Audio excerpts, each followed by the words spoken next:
நாடே பார்த்துக்கிட்டு இருக்கு. 41 பேரு இறந்ததுக்கு கூட ஒரு நிமிஷம் நிற்காம அப்படியே சென்னை திரும்பி அவங்களுடைய இல்லத்துல போய் உட்கார்ந்துட்டத ஒருவரை தண்டிக்க வேண்டும் அல்லது பழிதீர்க்க வேண்டும் என்ற உணர்வு இருந்திருந்தால் 41 பேர் இறப்புக்கு கைது செய்து சிறையில் அடைந்தார்.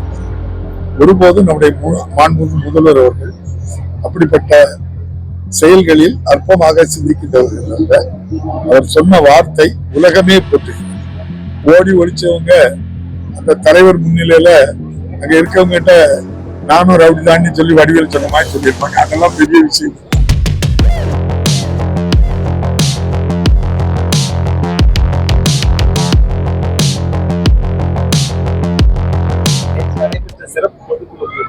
தமிழ்நாடு முதலமைச்சர் ஒரு குறுகிய மனப்பான்மை கொண்டவர், அரசியல் காழ்ப்புணர்ச்சியோடு சட்டப்பேரவையில பேசியிருக்கிறாருன்னு தாவேகா தலைவர் விஜய் வந்து கடுமையான விமர்சனத்தை முன்வச்சிருக்காரு. எப்படி பாக்குறீங்க விமர்சனத்தை? நாடே பார்த்துக்கிட்டு இருக்கு. 41 பேரு இறந்ததுக்கு கூட ஒரு நிமிஷம் நிற்காம அப்படியே சென்னை திரும்பி அவங்களுடைய இல்லத்துல போய் உட்கார்ந்துட்டத. அதனால நம்முடைய மாண்புமிகு முதல்வர் அவர்கிட்ட தொலைநோக்கு பார்வை இருந்து குறுகிய எண்ணம் இருக்காது. குறுகிய எண்ணமோ கொடூரமான எண்ணமோ அல்லது ஒருவரை தண்டிக்க வேண்டும் அல்லது பழிதீர்க்க வேண்டும் என்ற உணர்வு இருந்திருந்தால் 41 பேர் இறப்புக்கு கைது செய்து சிறையில் அடைந்திருப்பார்கள்.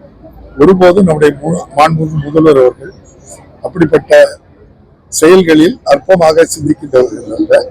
அவர் சொன்ன வார்த்தை உலகமே போற்றுகிறது. எந்த அரசியல் கட்சி தலைவரும் அவர்களுடைய தொண்டர்களை அழைத்து வந்து அவர்களை கொலை செய்ய வேண்டும் என்று எண்ண மாட்டார்கள்.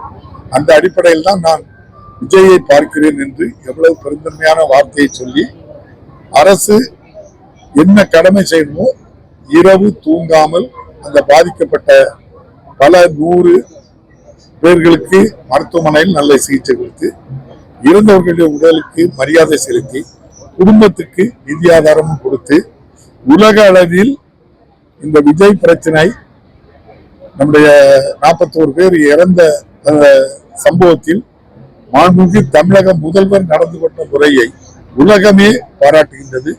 சாமானிய மக்கள் வரைக்கும் எவ்வளவு பெருந்தன்மையா நடந்துகிட்டாங்கன்னு சொல்லுது. அதை சிறுமைப்படுத்தவர்கள் சிறுமைப்பட்டு போவார்கள். சட்டமன்றத்துல அவை நாகரிகம் தெரியாம கேள்வியும் கிண்டலுமா அந்த கருவு விவகாரத்தை பேசினாங்க. தைரியம் இருந்தா விஜயை கைது செய்திருக்கணும், விஜயை கைது செய்திருந்தா 2026 மிகப்பெரிய புரட்சி அடிச்சிருக்கணும் கட்சியோட துறைமுக செயலர் சொல்லியிருக்காங்க. அவருக்கெல்லாம் பார்த்து அரசியல் நாகரிகம் இல்லாம ஒரு ரவுடி போன்று செந்தில் பாலாஜி நடந்துக்கிறாருங்கிற விமர்சனத்தை ஆதரவு பேசுறாரு. யார் ஓடி ஒளிஞ்சது அப்படிங்கிற கடுமையான விமர்சனத்தை பதிவு பண்றாரு. அதுக்கெல்லாம் எதிர்வினை தெரிவிக்காம 41 பேர் இறந்த உடனே துணியை காட்டி யார் எங்க இருக்கானே தெரியல. ஓடி ஒழிச்சவங்க அந்த தலைவர் முன்னிலையில அங்க இருக்கவங்க கிட்ட நானும் ரவுடி தாண்டி சொல்லி வடிவேல் சொன்ன மாதிரி சொல்லியிருப்பாங்க. அதெல்லாம் பெரிய விஷயம். எஸ்ஐஆர் திருத்தம்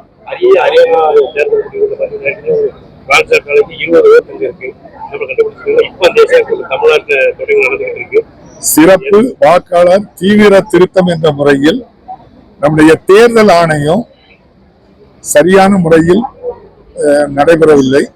அவர்கள் ஒருதலைபட்சமாக மத்தியில் ஆட்சி செய்தவர்களுக்கு துணை போவதாக எல்லா தரப்பிலையும் குற்றம் சாட்டுறாங்க.